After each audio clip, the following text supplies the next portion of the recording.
अब जे मेरे लल्ला को ऐसे क्यों घूर रहे हैं? बुरी दृष्टि लगाएंगे क्या? वैद्यराज जी, आपके सहायक तो गए, अब आप यहाँ क्यों? वो क्या है ना, मैं अपने रोगी का निरीक्षण करके पूरी तरह से संतुष्ट होकर ही जाता हूँ।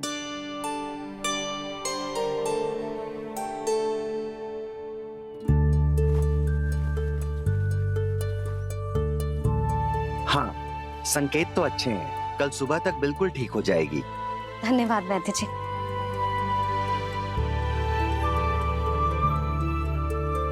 बस तो फिर हम कल पकड़न पकड़ाई खेलेंगे जानकी।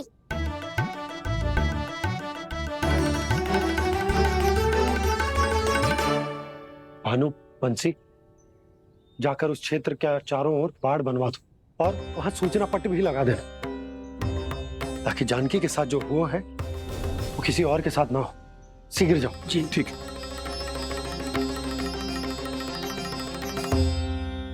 बाड़ और सूचना पट लगवाने से समस्या का समाधान नहीं होगा बाबा।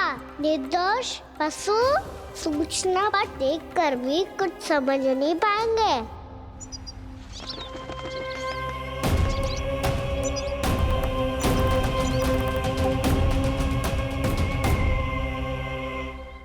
तो तुम्हारे कहने का अर्थ यह है कि व्योमासुर मारा जा चुका है और वो बालक अब भी जीवित है। हाँ महाराज, मैंने गोप बालकों को कहते सुना था कि कृष्ण ने छलिया को मोक्ष दे दिया है, पर वृंदावन सुरक्षित नहीं है महाराज। वो एक बहुत बड़ी समस्या से जूझ रहे हैं। कैसी समस्या? गांव के निकट क्षेत्र में किसी विषैले सर्प का निवास है। उसके विष का प्रभाव इतना भयानक है महाराज, जैसे विष ना हो, स्वयं हलाहल हो। मेरी कोई भी औषधि रोगी का उपचार नहीं कर पा रही थी। निकट के क्षेत्र में कहां है वो सर्प? गोप मानते हैं कि वो सर्प गांव के निकट यमुना नदी के जल में रहता है। मुझे तो लगता है महाराज, ये कालिया नाग की कथा कोई किंवदंती या लोक श्रुति नहीं, एक सच्चाई है, एक विषैली सच्चाई।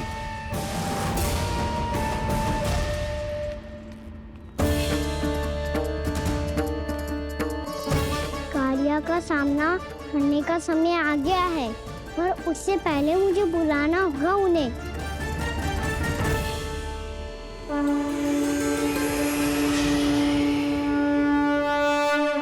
संसार के दारुण भय का नाश करने वाले, सभी कष्टों का हरण करने वाले, विश्व का समस्त ऐश्वर्य प्रदान करने वाले, कमल जैसे लोचन, मुख और चरणों वाले आजानुभुज श्री राम को मैं बार बार नमस्कार करता हूँ।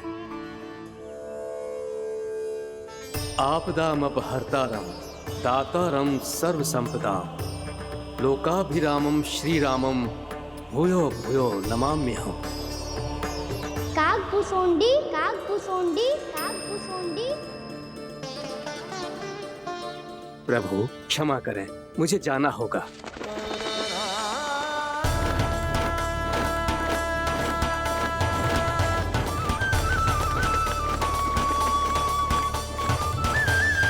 प्रणाम प्रभु। अनेक बार मैं आपके दर्शनों के लिए आया प्रभु। कभी नंद भवन के झरोखों से आपके दर्शन करके चला जाता था, तो कभी दूर किसी वृक्ष की आड़ से आपको निहार लिया करता था। आज आपने स्वयं मुझे बुलाकर धन्य कर दिया प्रभु।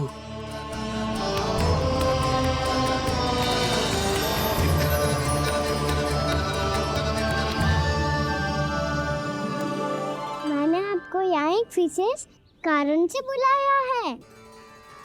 आपके श्राप से इस कालिया नाग को मुक्त करने का समय आ गया है। ये तो बहुत ही उत्तम समाचार है प्रभु। इतने वर्ष बीत गए, मुझे आज भी स्मरण है वो दिन जब मैंने उन्हें श्राप दिया था। अपने क्रोध पर नियंत्रण खोकर बहुत बड़ी भूल कर दी थी मैंने प्रभु। बीती हुई घटनाओं पर दुखी होके कोई लाभ नहीं है। हमें भविष्य की ओर देखना होगा।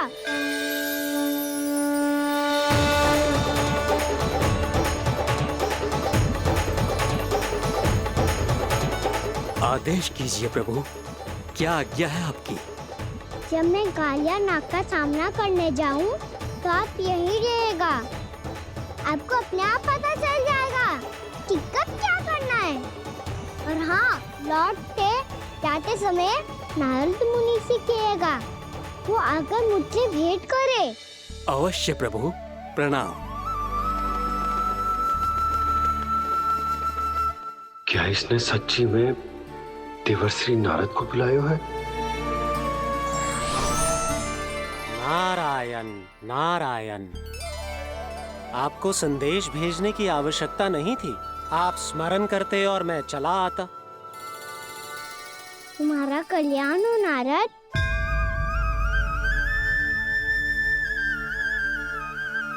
मैंने तुम्हें एक विशेष कार्य के लिए बुलाया है। आज्ञा दीजिए प्रभु। तुम्हें एक बार फिर कंस से भेंट करनी होगी। विचार कीजिए महाराज, क्या आप बिना किसी शंका के कह सकते हैं कि कौन सी पंखुड़ी पहली है और कौन सी आठवीं? उस दुष्ट से भेंट करना स्वयं कीचड़ में उतरने के समान है प्रभु। कमल पुष्प प्राप्त करना हो तो कीचड़ में उतरना पड़ता है नारद। आपका आदेश तो मैं स्वप्न में भी नहीं टाल सकता प्रभु। कंस कालिया नाग के बारे में जान गया है, पर वो उसका सामना करने का साहस नहीं कर पाएगा। मैं आतुर हूँ प्राप्ति, मूर्ख नहीं। मेरी बुद्धि फिर नहीं गई है। मैं स्वयं उस कालिया जैसे महाविषैले सर्प के सामने खड़ा हो जाऊं और अपने ही काल को आमंत्रित कर लूं। तो फिर अपने लाभ के लिए उसका प्रयोग करने का कोई और उपाय सोचिए स्वामी। कुछ ऐसा कीजिए कि यमुना नदी का पूरा जल विषैला हो जाए और वृंदावन वासी उसका उपयोग करे, और आपका काल कहलाने वाला वो बालक स्वयं काल के गाल में चला जाए। उत्तम उत्तम सुझाव है प्राप्ति। अब मुझे उस कालिया तक पहुंचने का मार्ग ढूंढना होगा। उसको विवश करने का कोई उपाय ढूंढना होगा, क्योंकि व्यक्तिगत रूप से उससे भेंट करना असंभव है। असंभव। आप सही कह रहे हैं प्रभु। कंस में उतना सामर्थ्य नहीं कि वो कालिया नाग का सामना स्वयं कर सके। वैसे तो कालिया गरुड़ देव का भी सम्मान नहीं करता, तो फिर वो कंस का सम्मान क्यों करेगा भला? नहीं करेगा, पर कंस तुम्हारा सम्मान अवश्य करेगा नारद। तुम्हारी बातें भी सुनेगा और मानेगा भी। ये मेरी योजना का बहुत ही महत्वपूर्ण भाग है। तुम कंस के पास जाओ और कहो कि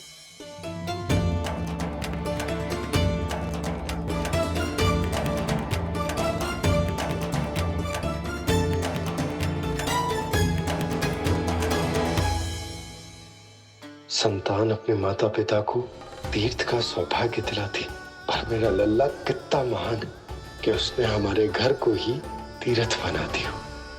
ऐसा तीर्थ जहां मेरी आंखों के सामने भक्त और भगवान का मिलन हो रहा है। जो आज्ञा प्रभु।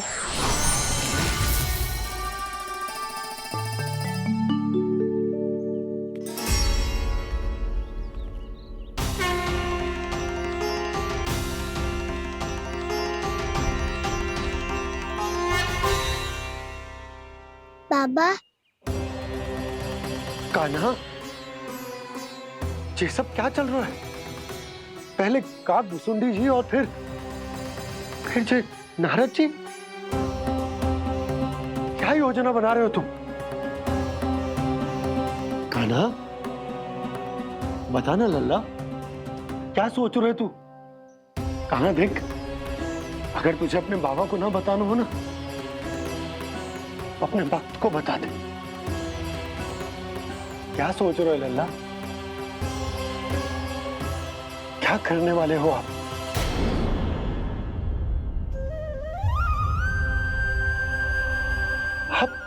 आप इतने दुखी क्यों हो?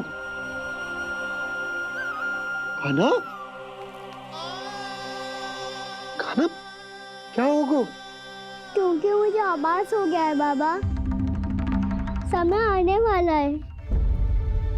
कौन सा समय आने वाला है लल्ला? शीघ्र सब कुछ बदलने वाला है। भैया को मेरा सत्य पता चल जाएगा बाबा।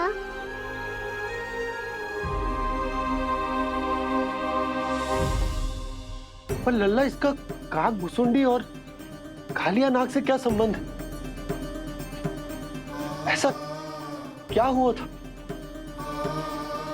और क्या होने वाला है?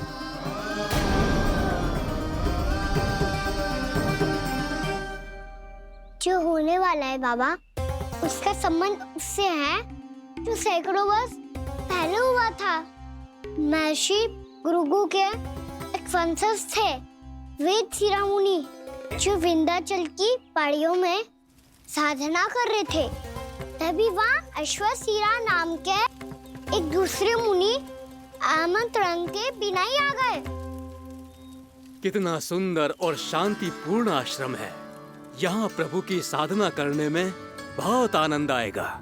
शीघ्र ही अश्वशिरा मुनि उपस्थिति के कारण होने वाले व्यवधान से बाध्य होकर वेद शिरोमुनि ने अपनी आंखें खोली। कौन हो तुम और यहाँ क्या कर रहे हो? आपके आश्रम में बहुत शांति है मुनिवर। साधना करने के लिए बहुत ही उत्तम स्थान है ये। मैं चाहता हूँ कि मैं भी यहाँ। आप यहाँ साधना करना चाहते हैं, लेकिन इतना भी नहीं जानते कि किसी के आश्रम में प्रवेश करने से पहले उसकी आज्ञा लेनी चाहिए। आप ये भी नहीं जानते कि यदि कोई यज्ञ कर रहा हो तो बिना अनुमति के वहाँ प्रवेश करने से उसकी यज्ञ साधना भंग हो सकती है। आप क्या साधना करेंगे मुनि? आप तो साधना के योग्य ही नहीं हैं। इतना अपमान! एक मुनि के मुख से इतने कड़वे शब्द शोभा नहीं देते। मैं तुम्हें श्राप देता हूँ, जितनी विषैली तुम्हारी जिह्वा है उतने ही विषैले सर्प बन जाओ तुम। और ऐसा सर्प जो सांस भी ले तो निकट का वातावरण दूषित हो जाए। तुम्हारे इस दुस्साहस के लिए मैं तुम्हें श्राप देता हूँ कि तुम अभी इसी क्षण कौवा बन जाओ, और ऐसा कौवा जो कांव कांव करके अनर्गल प्रलाप करता रहे।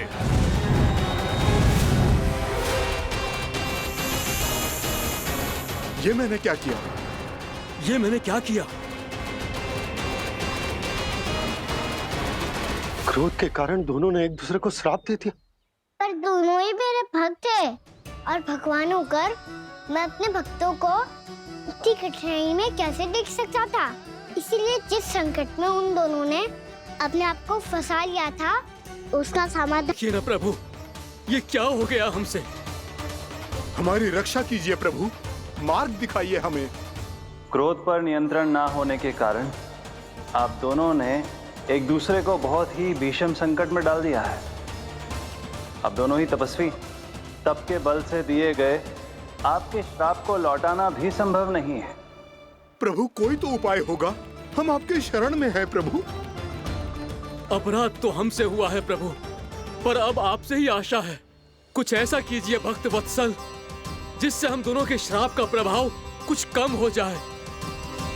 आप दोनों ही मेरे भक्त हैं, इसलिए आपकी पीड़ा का निवारण करने का एक उपाय है मेरे पास। वेद शिरोमुनि, जब आप कालिया नाग बनेंगे तो आपको मेरे चरणों को अपने शीश पर धारण करने का सौभाग्य मिलेगा। और अश्व शिरोमुनि, आप काग योनि होने के बाद भी आप श्रेष्ठतम ज्ञान और सर्वाधिक यौगिक सिद्धियों के स्वामी होंगे और प्रवचन दिया करेंगे।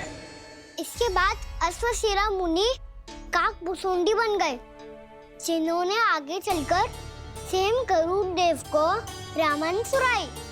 और मुनि वेदशिरा महर्षि कश्यप और देवी कत्रियों के पुत्र कालिया नाग बनकर जल में। और अब वही कालिया नाग जमुना जी में, जिनके कारण जानकी के प्राण लगभग चले ही गए थे। अब कालिया नाग को उचित स्थान पर भेजने का समय आ गया है बाबा।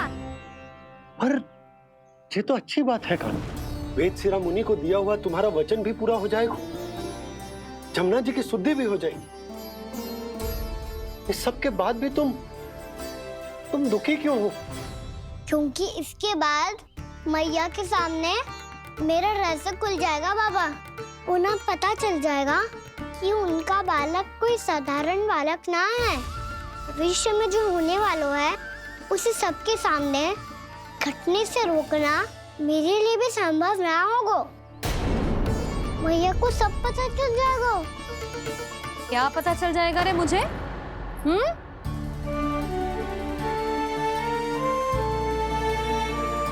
यही कि सबसे अधिक प्रेम मैं आपसे ही करता हूँ। अब बस भी कर। चलो, भोजन के लिए बुलाने आई थी तुम दोनों को। भूखा थोड़े ना रहने दूंगी अपने लल्ला को। मेरा लल्ला दुर्बल हो जाएगा ना। आप खिलाओगे तो ही खाऊंगा। हाँ ठीक है, मैं ही खिलाऊंगी। अब चल।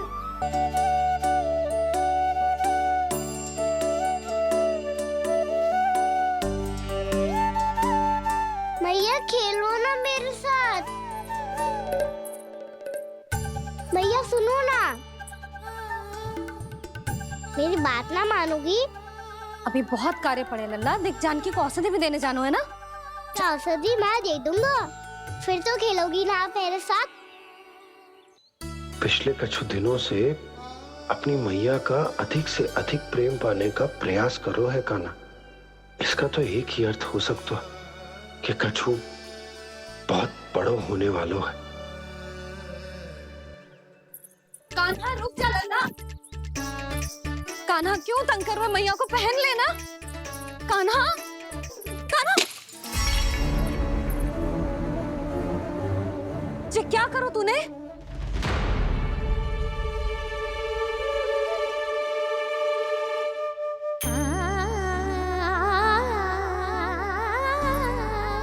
अच्छा ठीक है, अब मुंह लटकाने की आवश्यकता ना है। ये ले।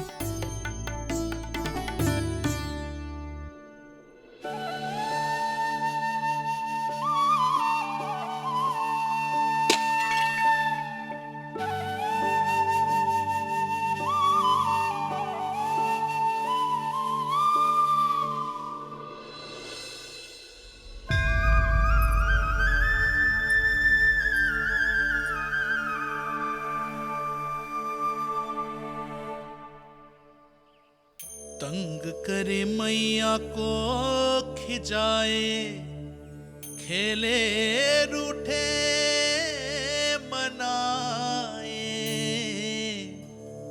लीला अनोखी करके शरारत, कान्हा दंड भी पाए।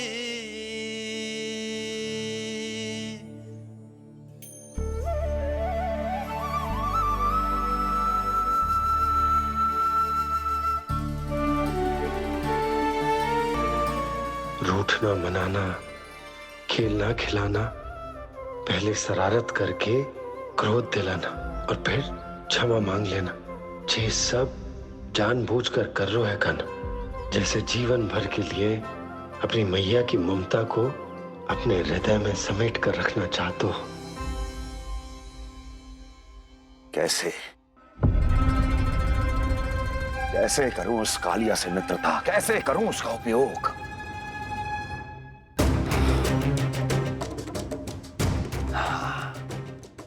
उस पर आक्रमण कर देता हूं और उसे किसी ना किसी तरह से यह विश्वास दिला देता हूं कि यह आक्रमण उस विष्णु अवतार ने किया है। फिर वो क्रोध में आकर सारे वृंदावन वासियों को अपने विष से समाप्त कर देगा। उचित है, ये उचित है। नारायण हरि, नारायण हरि।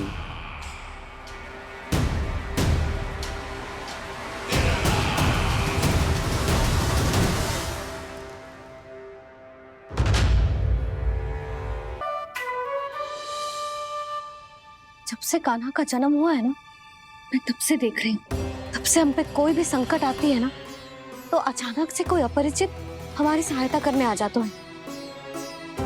और जाते समय कान्हा की आज्ञा लेके जाते हैं, और कभी कभी तो इसे प्रभु बोल के जातो है। बाबा संभालो।